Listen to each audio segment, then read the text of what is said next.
Tagal masyado.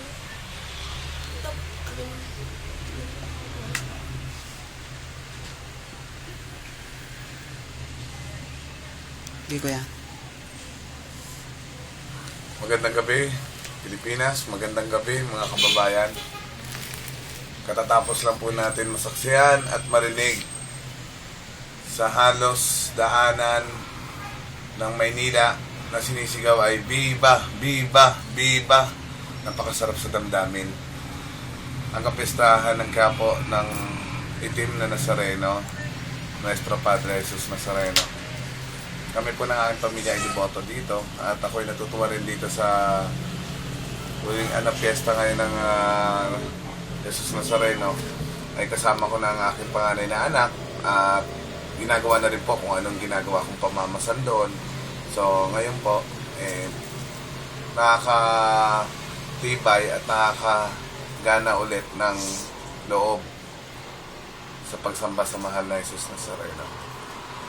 Nakagawa din po ako ng tula para sa ating Nuestro Padre Jesus Nazareno na pinamigay din po namin ito sa Quiapo ng piyesta sa mga iba't ibang tao doon. Pamagat po nito ay Nuestro Padre Jesus Nazareno. Quiapo ngayon nga ay kapiestahan. Maraming tao sa kanyang arko ay nagsasampahan. Sa paghila ng lubid kami ay nag-aagawan. Ibang deboto sila naman ay namamasan. Sobra aming kaligayahan sa pagdiwa ng amin poong kamahal-mahalan. At tinanggunitain kanyang nakaraan. Siya ay pinanganak sa isang sabsaban. Nagpakababa upang tubusin ang sanlibutan sa kasalanan. Dito sa ating mundo tayo ay kanyang sinamahan. Siya ay naruga ng ating inang Maria. Sa tulong ni San Jose na tumayong kanyang ama. Ang mga hari sa kanya nga ay naalarma. Siya ay pinahanap at inintensyon ang buhay niya. Sa kanyang paglaki, siya ay nangaral sa maraming tao at kay San Juan siya din ay nagpabaptismo. Nagsunuran maraming tao, pati na din kanyang mga disipulo. Marami siyang nagawang milagro at kabutihan.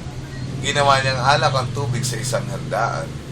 Nakakita ang mata ng bulag na dati ay puro lang kadiliman.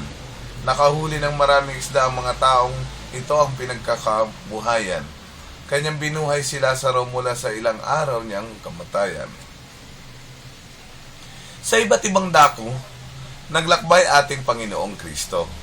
Kasama ang kanyang mga disipulo. Kanilang pinapahayag kung paano tayo makakaiwas sa apoy ng impyerno. Ngunit ang tao ay sadyang makasalanan. Siya ay nilitis doon sa isang kaharian. Kanilang pinalaya ang isang kriminal na makasalanan, habang kay Jesucristo ay kanilang hiniling ay kamatayan. Koronang tinik ay pinutong sa kanyang ulo. Ito raw ang korona niya bilang hari ng mga Hudyo. Sobrang panginsulto at pang-aapak sa kanyang pagkatao, habang kanyang dugo ay umaagos ng todo-todo. Walang awa siyang hinataw ng latigo. Kanyang balat ay napupunit sa bawat paghampas nito. Sugatan kanyang laman hapdi na tagos hanggang buto. Parusang hindi kakayanin ng isang ordinaryong tao. Pasan-pasan niya ang krus sa paglakad niya sa Kalbaryo, habang mga Hudyo ay patuloy pa din ang paglalatigo, habang ang iba naman ay nagtatawanan at kinukutya pa siya ng mga ito. Pinilit niyang maabot ang bundok ng kanyang kamatayan. Pinahiga siya sa krus upang kanyang paa at kamay ay mapakuan.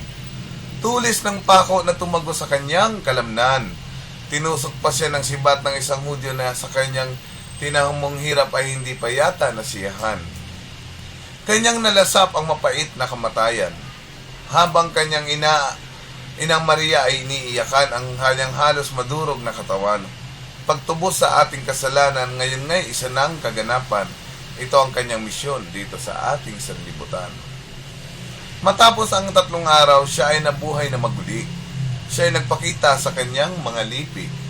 Upang patunayan na ang Diyos laban sa kasalanan ngayon na nga ay nagwagi. Kaya nga't ngayon sa ating kapiestahan, kung ating titingnan maraming deboto ang nakikipagsiksikan, nakayapak at sila'y pawisan. Paghawak sa poon ay ating pinaghihirapan, ngunit sa dinanas ni Jesucristo ay wala pa ito sa kalingkingan. Ibang relihiyon at ibang sekta sa atin ay natatawa. Bakit daw sa rebulto tayo ay sumasamba? Para sa akin, hindi ito basta nililok lang. Ito ay simbolo niya. Dapat igalang at sa kanyang paglakad tayo ay sumama. Hindi magpapakahirap ang milyon-milyong tao kung di sila dito gumiginhawa. Salamat Jesus na aming kaagapay. Salamat sa iyong buhay na sa amin iyong ibinigay.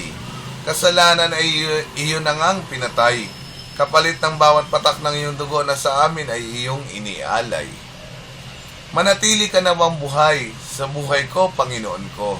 Maraming salamat sa iyo, Nuestro Padre Jesus Nazareno. Maraming pong salamat.